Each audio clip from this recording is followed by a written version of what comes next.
26-шы сабақ жиын. Жиын ұғымымен бірінші танысып алайық. Жиын дегеніміз бұл, яғни бір топ деген мағынаны білдіреді. Топ, жиын, яғни математикада бір термин сөз. Бұған мысал келтіретін болсақ, сынып оқушылары бір жиын, яғни бір топ деп қарастырылады. Соған ұқсас дағы математикада натурал сандар жиыны, яғни сандар жиыны болып тұр ғой ол жерде. Сол сияқты мысалдармен қарастыруға болады. Енді ол жиындар бойынша мына жерде бірінші есепті қарастырып шығайық. Сол кезде кішкене оның заңдылықтары ашылатын болады. Бірінші есепте былай дейді. Бірінші есепте шартын көрсетейік. Элементтер санын анықтаңыз дейді. Негізі мына жерде жиын деген осы тәртіпте беріледі. Мысалы, мынау А жиыны. Көрдіңіздер ғой. Латынның бас әрпімен белгіленген. Латын әрпінің бас әрпімен белгіленеді. Жиынның атауы. Мынау Б жиыны, яғни Б жиынына тиісті және А жиынына тиісті элементтер міне бір шеңбердің ішінде берілген.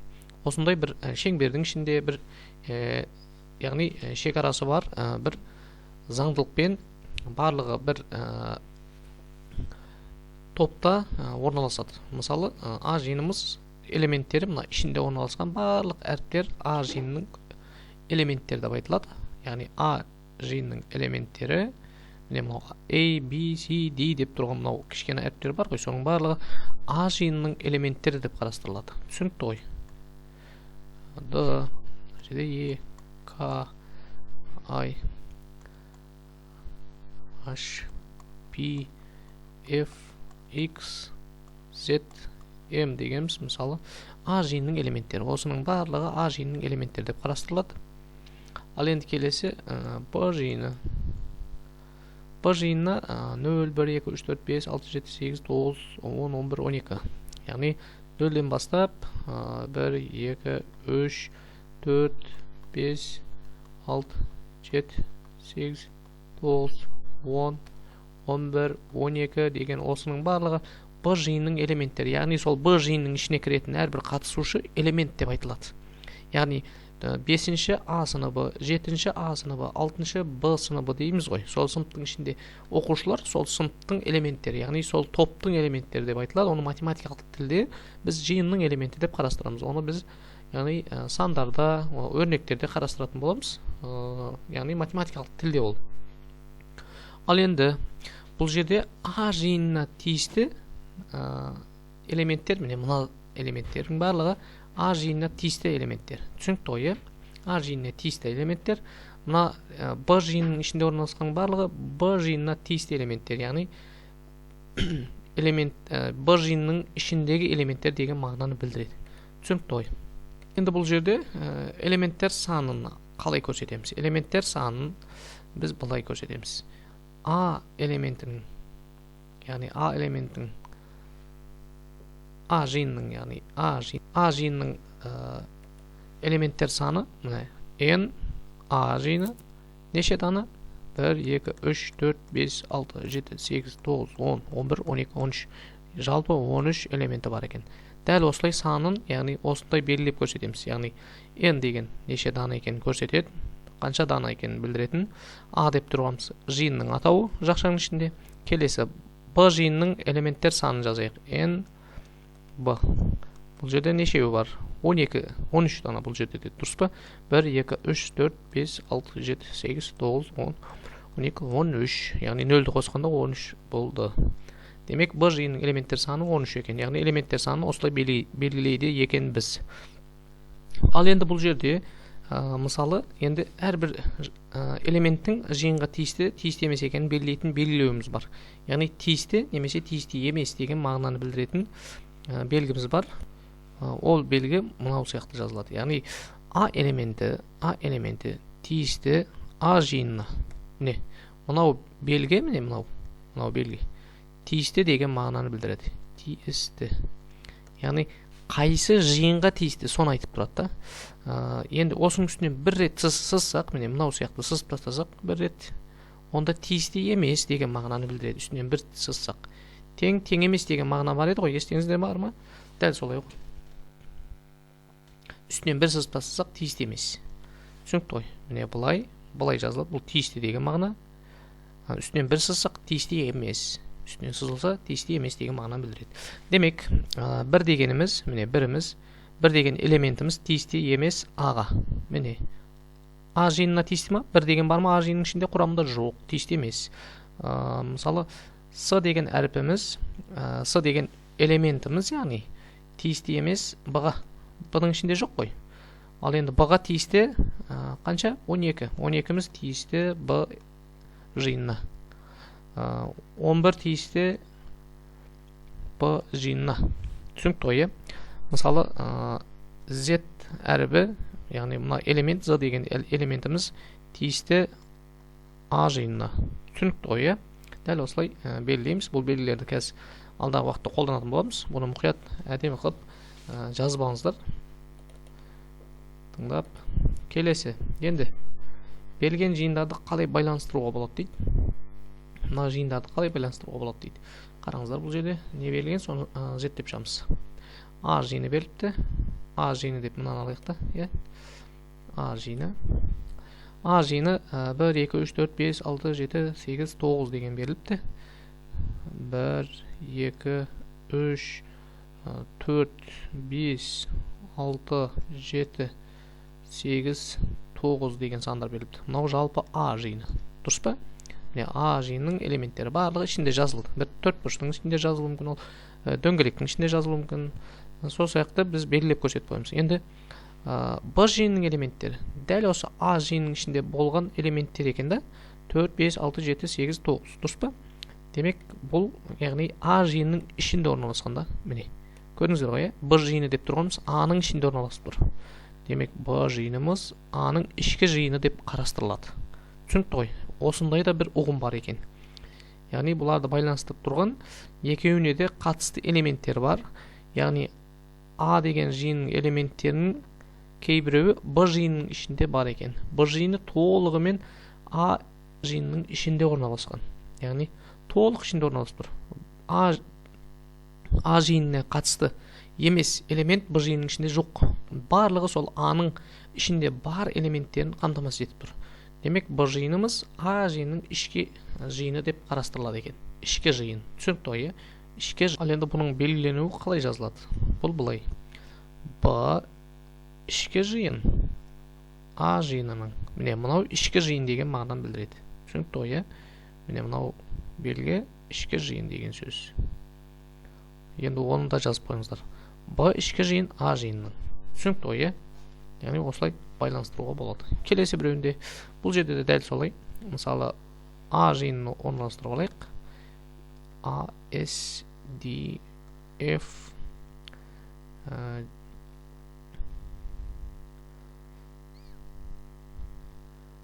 G, H, J, K, X деген барлығы А-ның ішінде орналасқан. Бұның ішінде енді А, С, Д, Ф деген. Міне, мынау жиындар бұның ішінде орналасыпты. Бұл Б жиыны. Демек, Б жиыны ішкі жиын А жиынның. Түсінікті ғой, бұларды байланыстырып тұрған не екенін көрдіңіздер ғой. Яғни жазып қойыңыздар. Ішкі жиын деп. Неге айтады екенбіз? Оны да жазып белгілеп қойыңыздар. Қазір алдағы уақытта басқа есептер шығару кезінде ол ережелер қажет болады. Келесі бұл жерде де, яғни сол сұрақ бойынша мыналарды орналастырып шығамыз. 2, 4, 6, 8, 10, 12, 14, 20, 14, 16 бар. Мына жерде 18 бар. 18, мына жерде 20 бар. Ал енді бұны белгілеп шығамыз. Б жиыны дәл осының ішінде орналасып тұр. Көрдіңіздер ғой, 8, 10, 12, 14, 20. Демек, мына сыртында А жиын, соның ішінде орналасқан А жиынның кейбір элементтерін Б жиын толығымен қамтамасыз ішіне алып тұр. Демек, Б жиыны ішкі жиын А жиынның. Дұрыс қой, ішкі жиын тұр. Ал енді құрметті оқушылар, тағы бір кішкене ереже бар. Ол бос жиын деген бар. Бос жиын. Бос жиын дегеніміз, яғни келесі, яғни мына бос жиын деп тұрғанымыз, бұл яғни ішінде ешқандай элементі жоқ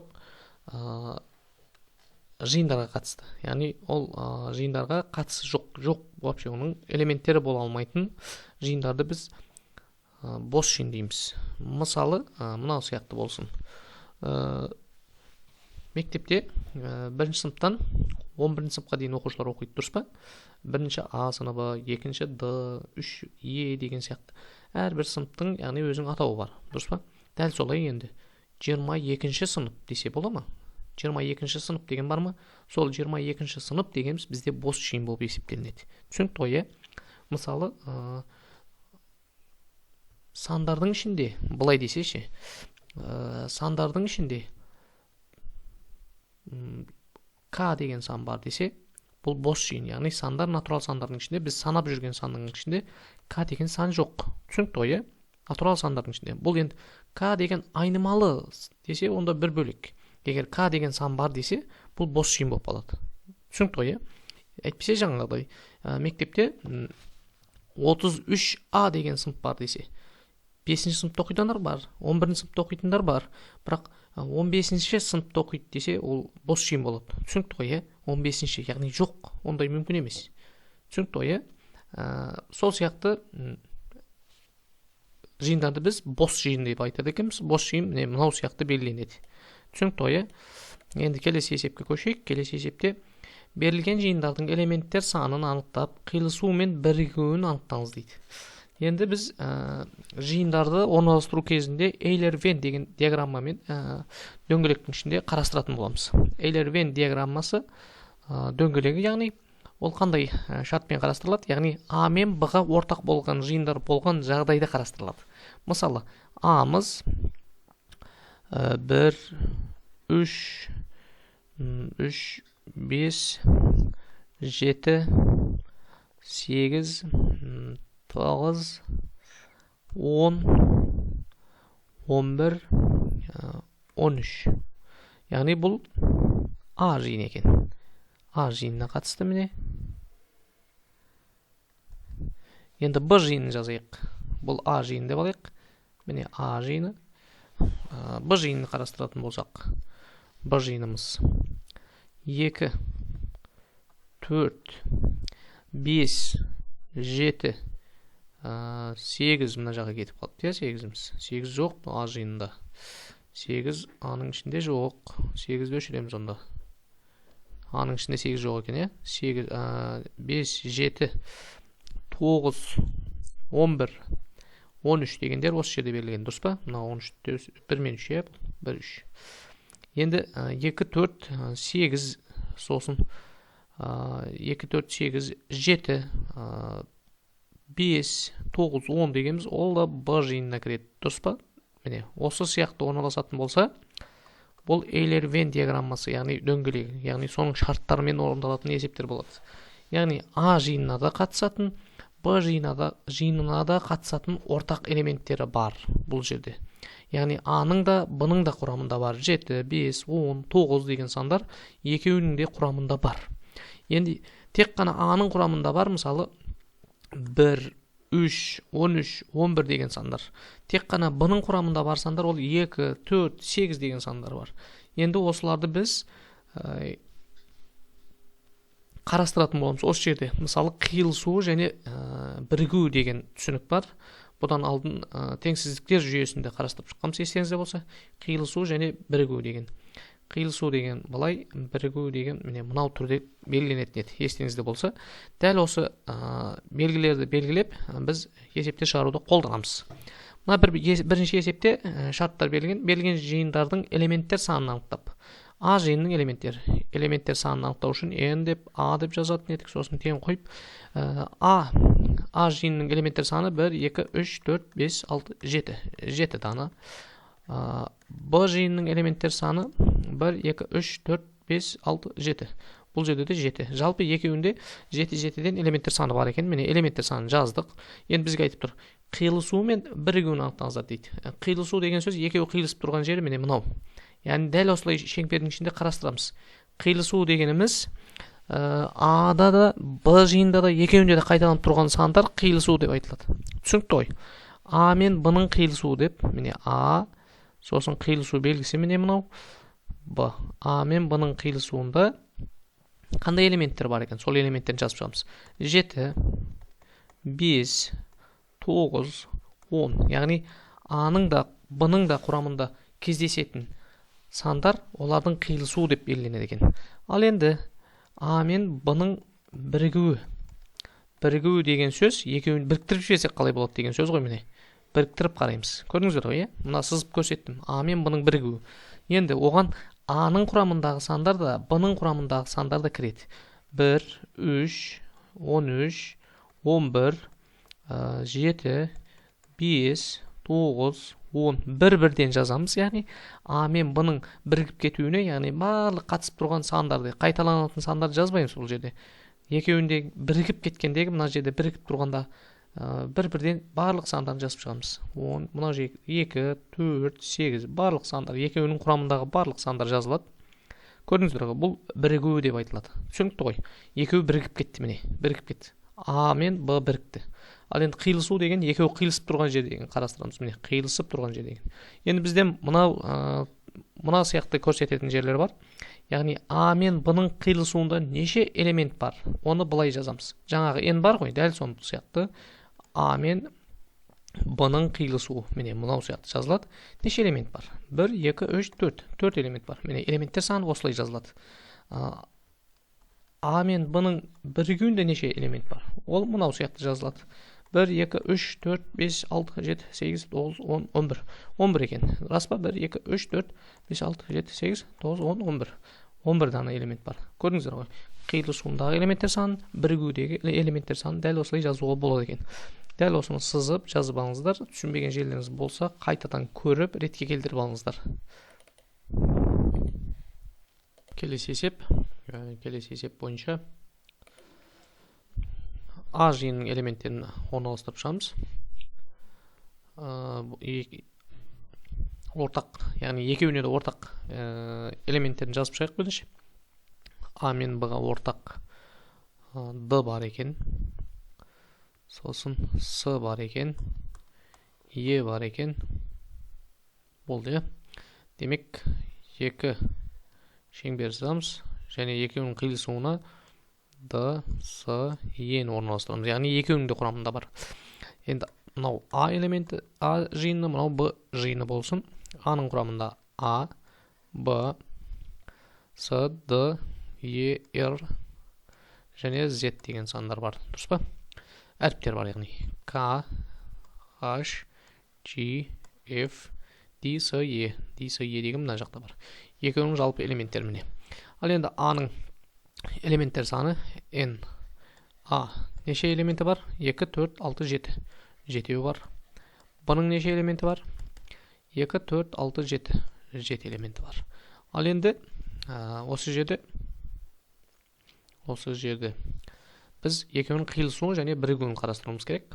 A мен B-ның міне қиылысуы. Қиылысып тұрған жерде, міне мына жерде неше элемент орналасқан? 3 элемент. Қандай элементтер?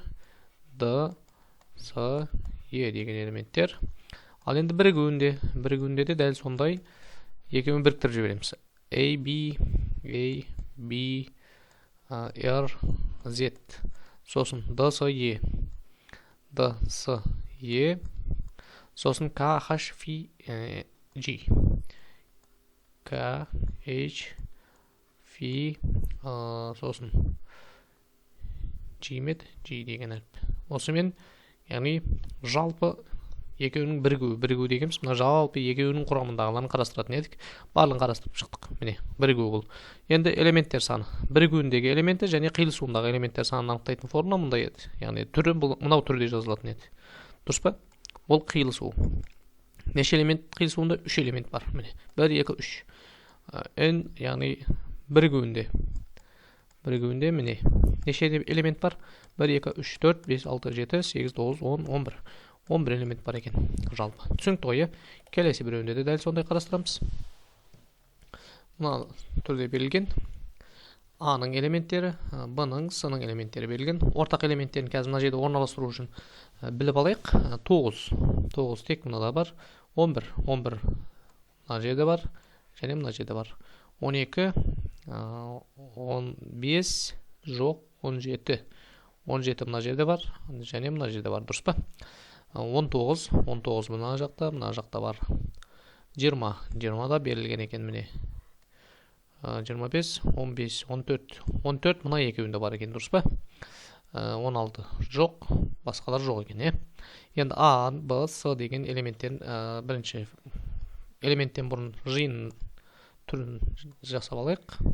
Міне, және міне. Ал енді қараңыздар, бұл жерде не жасалынады? А, Б, С деген 3 жиынды орналастырып шықтым мен.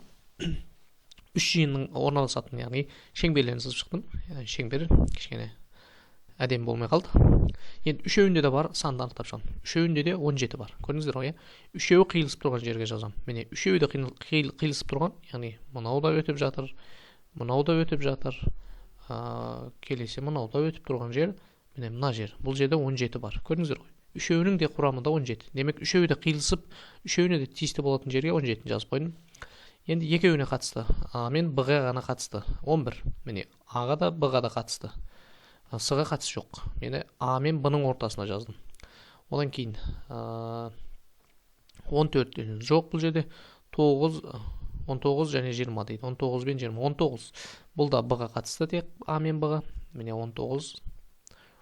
Енді бұл жерде тағы 17 А мен С-ға қатысты. Дұрыс па? А мен С деген мына жерде қиылысады екеуі. Бұл 17, міне 17. 17 деген общий екен ғой. Общий, яғни бұл барлығына қатысты. 17 міне жазылып тұр. Үшеуіне де қатысы бар, иә? 17. Бұл жерде 14. 14, яғни 14 міне 14 пен 14. Кіммен кімде? Б мен С-да. Тек қана Б-С-ға қатысы бар. Міне Б-С-ға тек қана Б-С-ға қатысы жер мына жері жазылады да 14. Түсінікті ғой, қалай орналастыратынын көрсетіп жатырмын. Кейінгі есептерді осыған қарап орналастырасыздар. Содан кейін 19. 19 А мен Б-да тек қана, иә? А мен Б-да. Міне А және Б-ның өзі орналасатын, иә, 19 жазыппыз. 11-ді жазыппыз бұл жерде. Енді 20. 20 А мен С-да. Көрдіңіздер ғой, иә? А-да да С-да да 20 бар екен.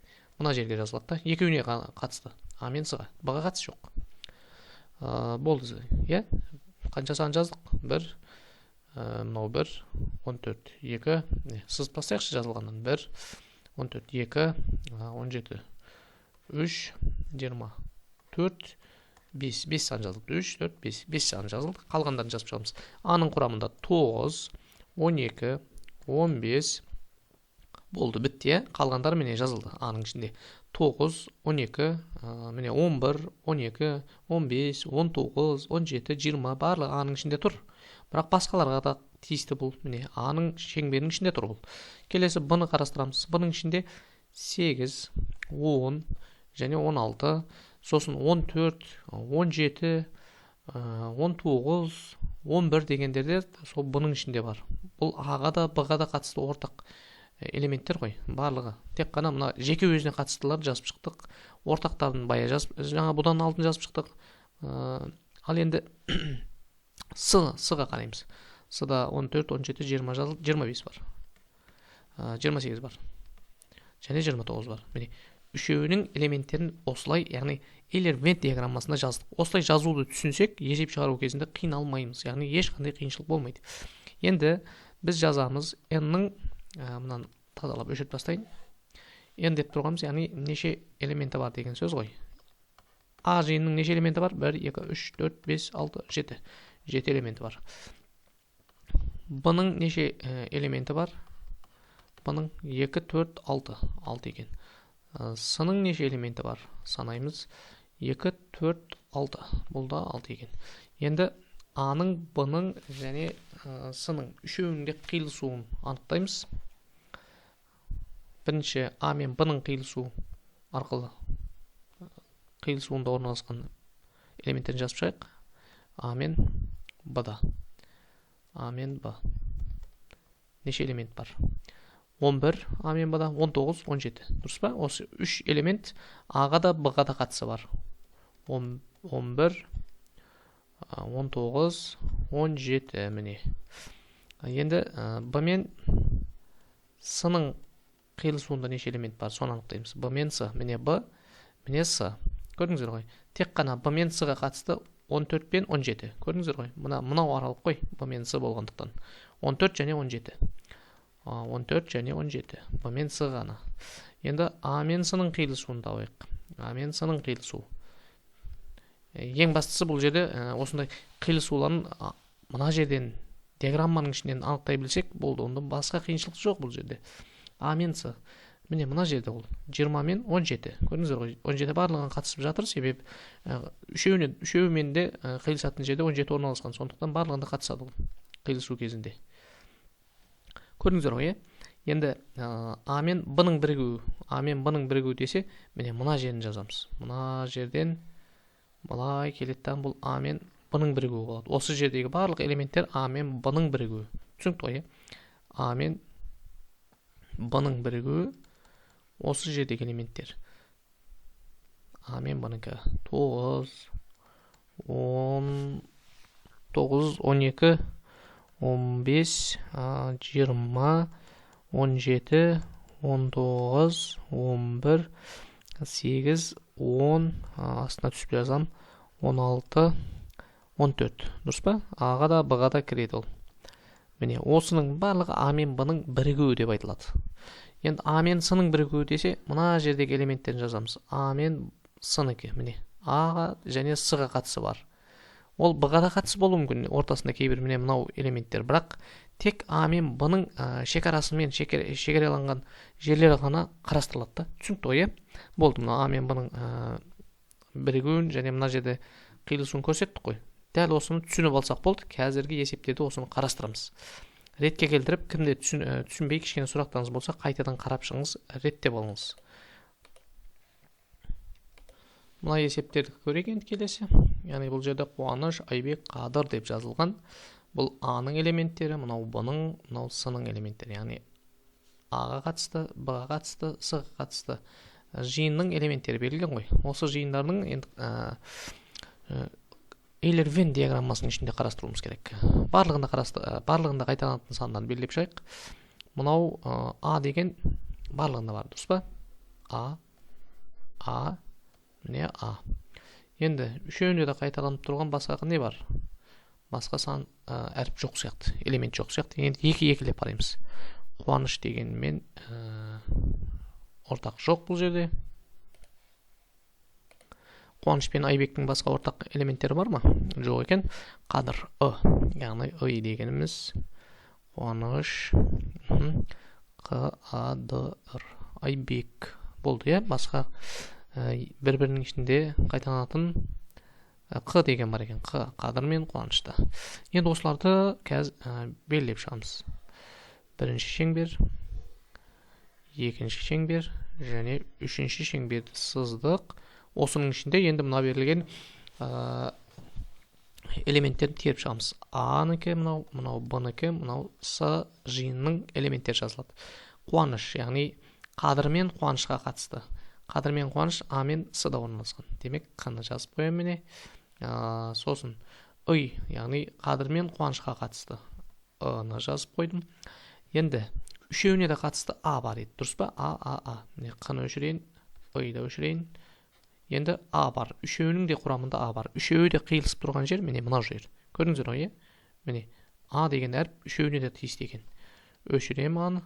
Енді қалғандарын әр адамның өзіне жеке әрбір жиынның ішіне жазып шығамын. У тек қана А-ға қатысты, Н тек қана А-ға қатысты, А жиынына қатысты, Ш тек қана А жиынына қатысты. Келесі Б жиыныкі Е, Б, Е, К. Дұрыс па? Енді тек қана С-ныкі Д, дұрыс па? Д, сосын Р. Яғни еш біреуінде басқа ортақ әйтпесе жазылмай қалып кеткен элемент қалған жоқ. Осылай теріп шықтық. Енді бұларды жаңа ереже бойынша орналастырып шығамыз. Бірінші N A жиынның элементтер саны 2, 4, 6. 6 екен. Мынаны тазалап қояқшы, көруге сәл бізге. N B-ныкі неше элементі бар? 2, 4, 5. 5 элементі бар. N S-ныкі неше элементі бар? 2, 4, 5. 5 элементі бар. Элементтер санын жаздық. Енді A, B, S үшеуінде қиылысып тұрған бөлігін қарастырайықшы. үшеуінде қиылысып тұрған жері А екен. Яғни үшеуіне де қатысты А элементі бар екен. Түсінікті ғой, екеуіне қатысты тек қана А. А мен Б-ның, яғни А және Б жиынының қиылысуында А, тек қана А. Б мен С-ның жиынның ортасында қиылысып тұрған тек А. Енді А мен С жиынның қиылысуында А, Q, I деген үш әріп. Ең көбі, яғни А мен С-да екен.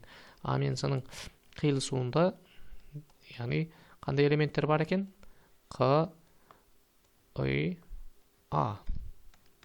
Осындай элементтер бар екен. Олардың санында жаңағыдай түгендеп шықсақ болады. Түсінікті ғой, бұл жерде қиыншылығы жоқ, осылай ретке келтіріп кете береміз. Келесі. Бірігу деген кезде де барлығын біріктіріп, яғни жеке екеуін бірігу десек, екеуінің құрамындағы, үшеуінде десек, үшеуінің құрамындағы барлық элементтерді көрсетеміз, бірақ қайталанбайды. Мысалы, Қуаныш дегенмен Айбек дегенде екеуінің бірігуінде А бір рет жазылады да.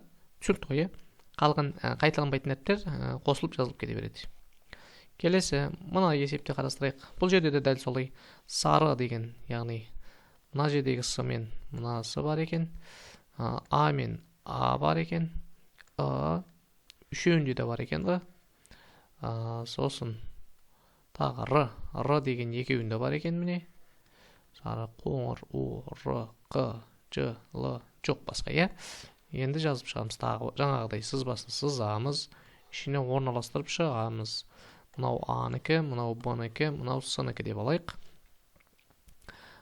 С деген А мен Б-ға қатысты. Дұрыс па? Міне С. Үшеуіне де тиісті. Ортаға жазбайдым. Үшеуіне де қатысатын жер ортасы осы жерге жазбайдым. Келесі. С. А. Екеуіне қатысты, А мен Б-ға. Жаздық. А жаздық. Сосын Р. Р дегеніміз А мен С-ға қатысты. Р. Міне. Кейінгісі. Р. Р жазылды, болды. Енді А қатысты. Тек қана А-ның өзіне. Р. А толығымен жазылып болды. Жеке өзіне қатысатын ешқандай әріп жоқ екен. Ортақ қатысатын әріптері бар екен. А-нікі. Б-нікін қарайық. Ж. Сосын Л. С-нікі. Q, O, Ң. Осының барлығын жаздық. Енді элементтер санын жазып шығайық. А-ның элементтер саны неше элементі бар? N, A, 4 элементі бар. N, B, 2, 4, 5 элементі бар. N, S, неше элементі бар? 2, 4, 5 элементі бар. Енді осының үшеуінде бірігуінің арқасында неше элемент бар? Соны жазып қойық. Үшеуінде бірігуі арқылы 1, 2, 3, 4, 5, 6, 7, 8, 9. 9 элемент бар үшеуінің бірігуінде. Үшеуінің де қиылысуында неше элемент бар? 1 элемент бар. Яғни осыны, біз ажырата білуіміз керек. Осыны ажырата білсек, бұл жеткілікті. Есеп шығару кезінде осындай заттарды білуіміз керек. Келесі есепке көшейік. Келесі есепте басталды. Әдемі есептердің кезегі келді. Бұл жерде өте әдемі есептер бар. Сыныпта 27 бала бар. Олардың 12-сі вокалға, 19-ы биге қатысады, және 5 бала 2 үйірмеге де қатысады. Бұл сыныпта осы 2 үйірмеге де қатыспайтын бала саны неше? Сыныпта жалпы 27 оқушы бар екен. Осының 12-сі вокалға, 19-ы биге қатысады екен. Ал сызайық. Міне. Және міне. Бұл жерде кішкене есептейтін жерлеріміз де бар. Мынау. Олардың 12-сі вокалға. Вокал дегенді В мен, биге десе Б мен белгілеп қоямын. Вокалға 12-сі қатысады екен. 12-сі вокалға, 19-ы биге. Және 5 бала 2 үйірмеге де. Екеуіне де қатысатын мына жерде тұрады. Міне 5. Көрдіңіздер ғой, 5. Енді бұл 5 бала вокалға барады. Вокалға да барады. Мынау биге де барады. Түсінікті ғой. Сонда мына 12-нің ішінде, вокалға баратын 12-нің ішінде мына 5 бала бар деген сөз. Түсінікті ғой. Сонда 12-ден азайтамын 5-ті. Сонда шығады 7. Тек қана вокалға баратын 7 оқушы бар. Міне. Түсінікті ғой, қалай табатынын түсіндіңіздер ғой. Логикасы не екенін біліп алсаңыздар болды. Екеуін қоссам вокалға баратын шығады. Жалпы вокалдікі қой мынау. 7 қосу 5. Мен санымен жазып отырмын. 19-ға баратын ішінде де мына 5 бала бар. Яғни 19. 19-ден азайтамын 5-ті. 14 шығады. Демек, мына жерде жалпы бидің өзіне баратын 14. Тек қана вокалға баратын 7. Былайша екеуіне де баратынын есептегенде барлығын есептегенде мынау сан шығады, барлығын есептегенде мынау сан шығады. Түсінікті ғой. Мынау ортадағы екеуіне де баратындар. Енді бұл вокалға биге баратын оқушылар саны мынау жалпы. Демек, жалпы екі жиынның бірігуіндегі мәнін табамын мен. Бірігуіндегі в мен б-ның бірігу кезінде не шығады? 7 қосылған 5 қосылған 14. Яғни біріктіріп жатырмын. Сонда қанша оқушы шығады? 7-ге 5-ті қостым. 12. 12-ге 14-ті қостым. 26. Дұрыс па? Мына жерде 12. 26 шықты. Енді бізден сұрап тұр. Бұл сыныпта осы екі үйірмеге де қатыспайтын бала саны неше дейді? Жалпы неше бала бар екен? 27. Демек 27-ден 26-сы жалпы барып жатқан екен. Содан 26-ны азайтып тастаймын, 27-ден 26-ны азайтсам бір оқушы еш бір үйірмеге қатыспайды. Вокалға да биге де бармайды ол. Бұдан басқа баруы мүмкін, бірақ бұл осы екеуі қатыспайды.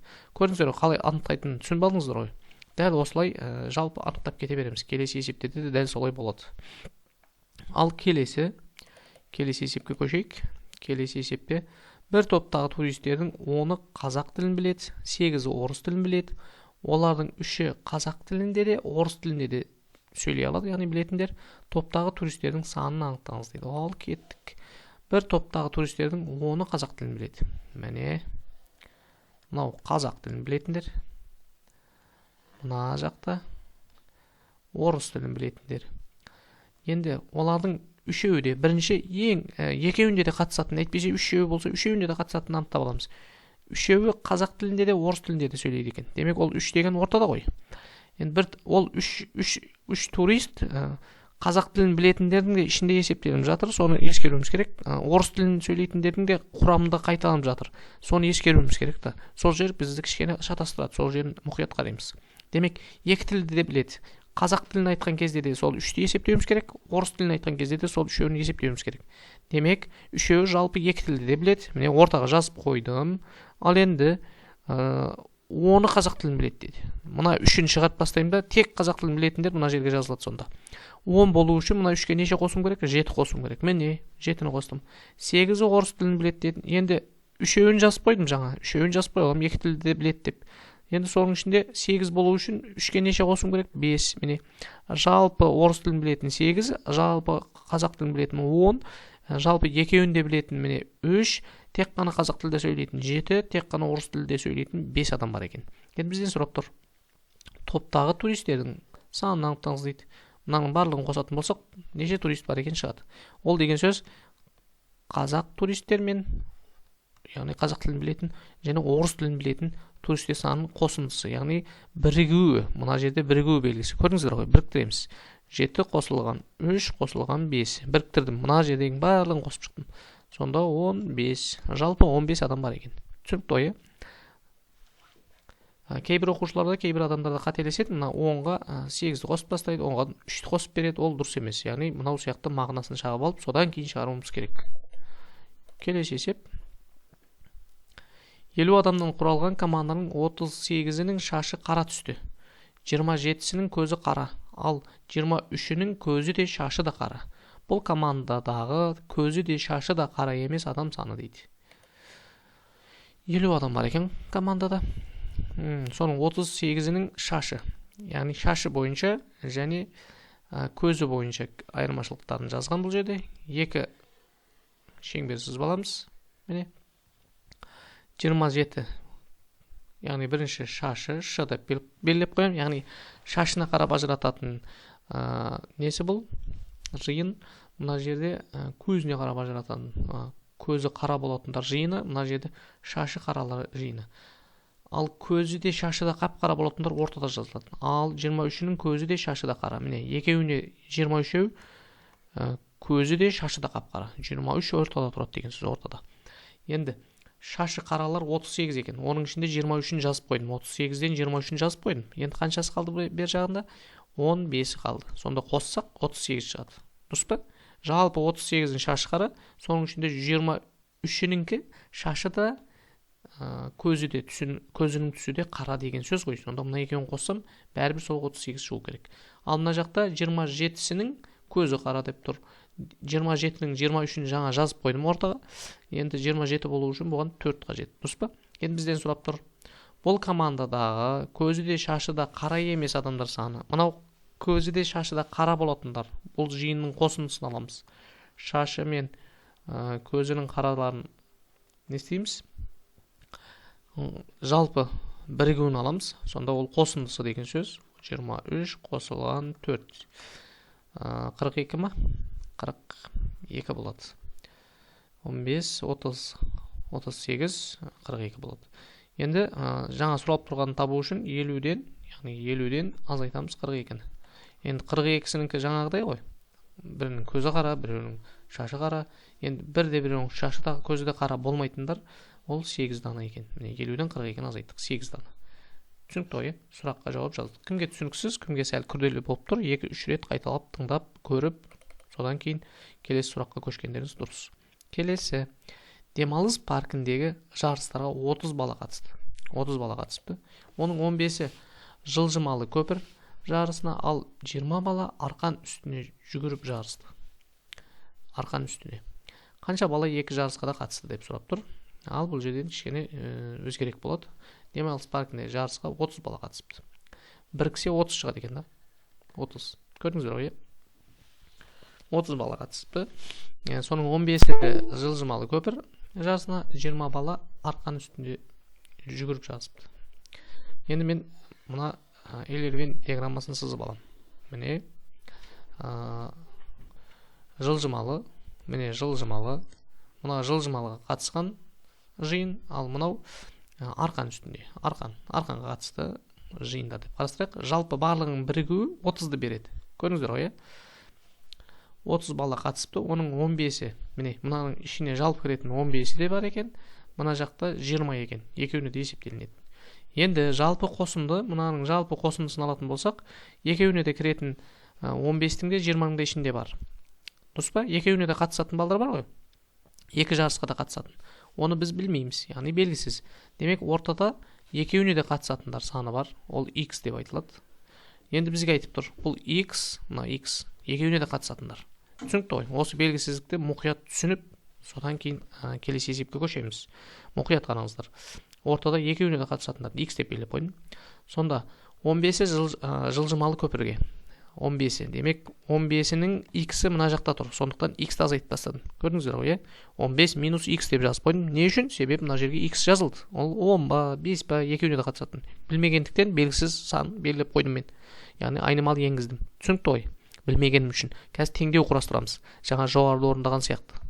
Келесі 20 бала арқан үстіне жүгіріп жарысыпты. Ол демек 20 минус x. Не үшін минус x? Жаңағыдай. Ортада x тұр ғой, уже жазып қойдым. Сондықтан мен 20-дан қаншаны азайтуды білмеймін ғой.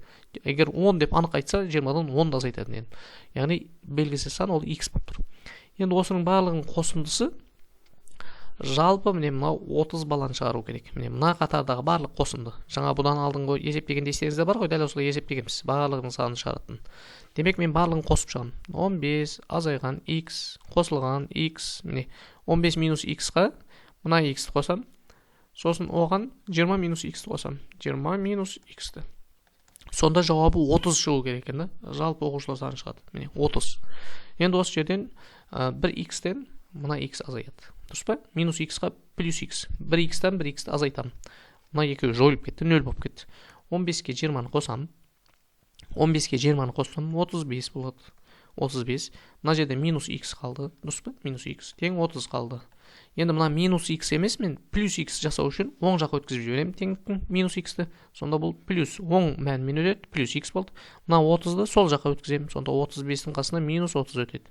35-тен 30-ды азайтсам қанша шығады? 5 шығады. X-ім 5-ке тең екен. Яғни мына жердегі X-ім 5-ке тең екен. Енді тексеріп көремін. X-ның орнына 5 қойдым. 5. Мына жерде 15-тен 5-ті азайтамын. Сонда қанша шығады? 10 шығады. Мына жерден 5-ті азайтамын. 15 шығады. Енді барлығын қосындысын аламын. 10-ға 5-ті қосам 15, оған 15-ті қосам 30. Демек, жалпы оқушылар саны шықты. Түсінікті ғой. Дәл осылай есептер берілетін болса, ортаға X белгілеп алып есептей береміз. Қиын емес, тек қана бұның жолын, яғни әдісін түсініп алуымыз керек, формуласын түсініп алуымыз керек. Келесі. Түркістанға 100 турист келіпті. Яғни Қожа Ахмет Яссауи зиярат ету үшін. Олардың 10-ы қазақ тілінде, орыс тілінде білмейтіндер екен. 10-ы қазақ тілінде, орыс тілінде білмейді. Демек 90-ның 100-дің ішінде 10-ы қазақ және орыс тілін білмейді деген сөз. Азайтып бастаймын. 100-ден 10-ды азайттым 90. Демек 90. Ал қалғандар демек қазақ және орыс тілін біледі деген сөз. Мынау 90-ы қазақ тілін, орыс тілін білетіндер саны. 83 адам қазақ тілін біледі екен. Жалпы 83-і қазақ тілін біледі екен. Енді жаңағы Эйлервен диаграммасын сызамыз. Міне қазақ тілін білетіндер мына жақта орыс тілін білетіндер. Енді бізге айтып тұр, 83 адам қазақ тілін біледі, 75 адам орыс тілін біледі. Неше турист осы екі тілдің де екеуін де біледі дейді. Екі тілдің екеуін де білетіндер нешеу дейді. Яғни жаңағы сияқты айнымалы енгізіп аламыз ортаға. Екі тілін де білетіндерін біз білмейміз ғой, x деп белгілеп аламыз. Қазақ тілін неше адам біледі дейді? 83. Яғни 83-тен нешені азайтамыз? X-ті азайтып тастаймыз. Себебі мына жерге X-ті жазып қойдық. Неше орыс тілін біледі дейді? 75. Демек 75-тен азайтамыз X-ті. Себебі X неше екенін білмеймін. Білмегендіктен мен азайта алмаймын да мына жерге 75 минус X дегендей әріптерін жазып қоямын. Енді осы үшеуінің қосындысы мына 90-ды шығарып беру керек маған. Яғни қазақ тілінде, орыс тілінде білетіндер жалпы 90 еді ғой, екі тілді білетіндер.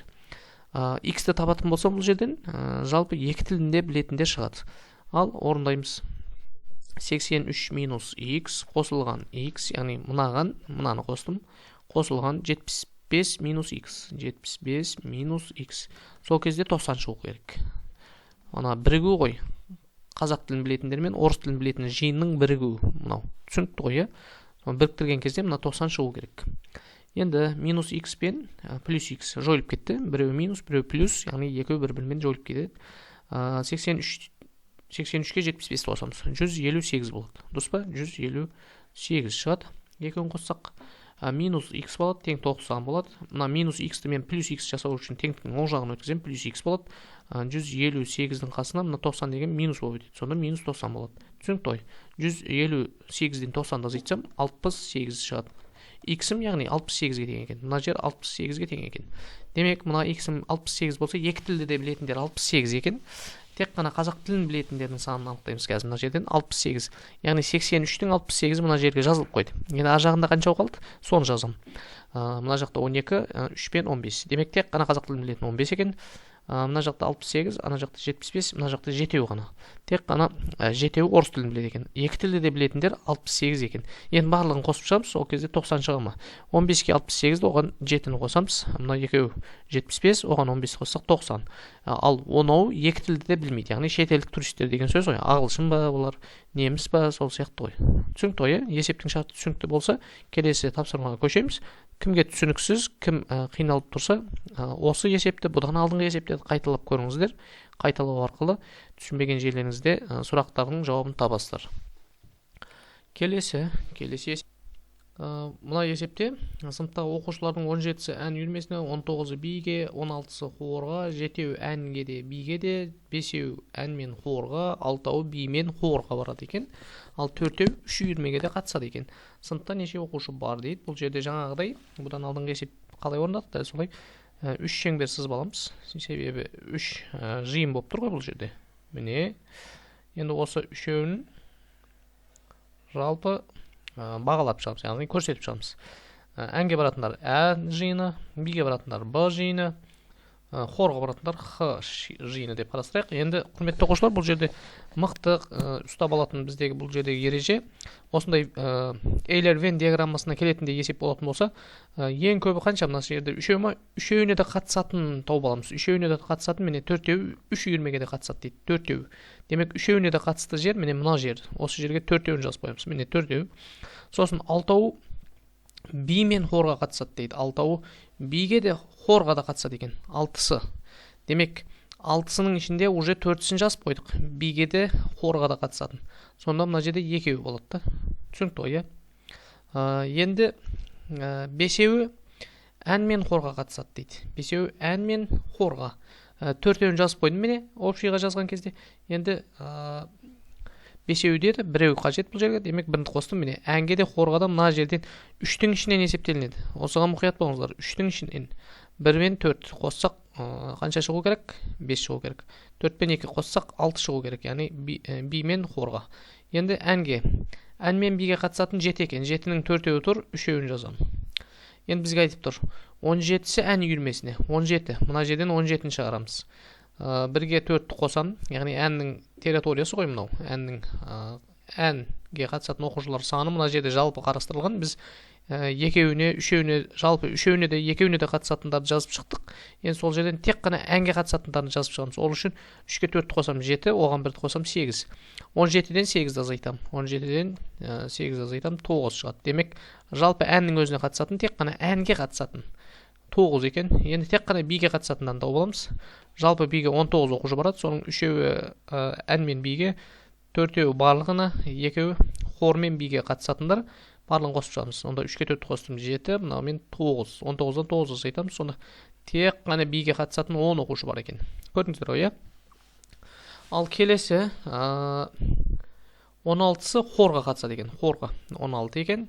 4-ке 2-ні қосам 6, 1-ін қостым 7. 16-дан 7-ні азайтып тастаймын. Тек хорға қатысатындар саны шығады. Сонда 9.